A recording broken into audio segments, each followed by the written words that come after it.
আমি যেখানে দাঁড়ায় আছি তার ঠিক পেছনে একটা ছেলে কোনোভাবে পড়ে যায় অ্যান্ড মারা যায়।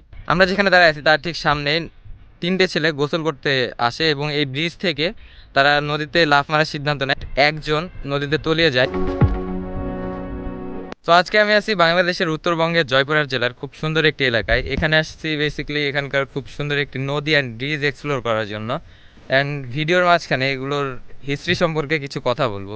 তো ভিডিও শুরুতে বেশি কথা না বলে ভিডিওটা শুরু করি।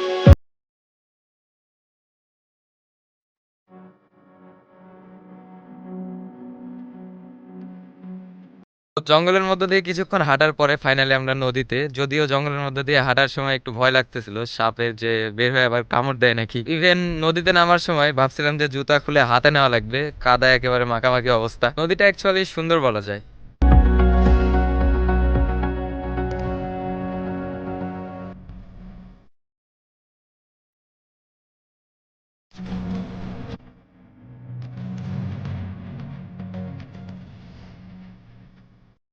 এই নদী যতটা সুন্দর তার সাথে কিছুটা ভয়ঙ্কর বলা যায়। রিজনটা হচ্ছে এখন থেকে মাত্র ১ বছর আগে 2024-এর শেষের দিকে আমি যেখানে দাঁড়ায় আছি তার ঠিক পেছনে একটা ছেলে কোনোভাবে পড়ে যায় অ্যান্ড মারা যায়।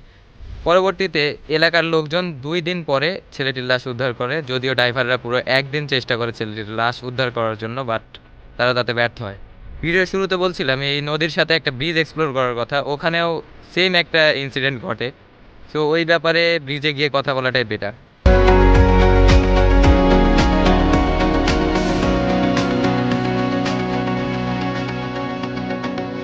মোটামুটি কিছুক্ষণ হাইক করার পরে ফাইনালি আমরা ব্রিজে, অ্যান্ড ব্রিজটাও সুন্দর বলা যায়।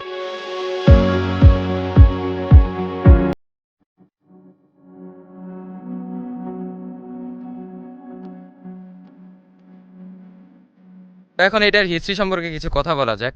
একটা সময় ছিল যখন এই নদীটা পারাপারের জন্য দুই পাশের মানুষের অনেক স্ট্রাগল করতে হতো। পরবর্তীতে যখন এলাকাবাসীর পক্ষ থেকে একটা আবেদন করা হয়, তখন ১৯৯০ সাল অথবা ২০০০ সালের শুরুর দিকে ব্রিজটির নির্মাণ কাজ শুরু হয় এবং খুব তাড়াতাড়ি ব্রিজটি নির্মাণ করা হয়। অ্যান্ড এখানে সেম একটা ইনসিডেন্ট ঘটে। আমরা যেখানে দাঁড়ায় আছি তার ঠিক সামনেই, এটাও 2024-এর মাঝখানের দিকে, মানে সেম সময়ে বাট একটু কয়েক মাসের ডিফারেন্ট। আমরা যেখানে দাঁড়ায় আছি তার ঠিক সামনে ৩ টে ছেলে গোসল করতে আসে এবং এই ব্রিজ থেকে তারা নদীতে লাফ মারার সিদ্ধান্ত নেয়, ইভেন লাফ মারে। ৩ জনের মধ্যে যদিও ২ জন খুব সুস্থভাবে পানি থেকে উঠে আসে, বাট একজন নদীতে তলিয়ে যায়। যদিও ড্রাইভাররা পুরো ১ দিন চেষ্টা করে ছেলেটির লাশ উদ্ধার করার জন্য, তবে তারা তাতে ব্যর্থ হয়। পরবর্তীতে ২ দিন পরে এলাকাবাসী যখন এই নদীতে মাছ ধরার জন্য আসে নৌকো নিয়ে, নদীতে জাল ফালায়, তখন মাছের বদলে ছেলেটির লাশ তাদের জালের সাথে উঠে আসে আর কি। That's odd. তো আজকের ভিডিওটা এখানেই শেষ করছি। যদি ভিডিওটা ভালো লেগে থাকে তাহলে একটা লাইক করবেন এবং চ্যানেলটাকে সাপোর্ট করতে চাইলে সাবস্ক্রাইব করে রাখবেন।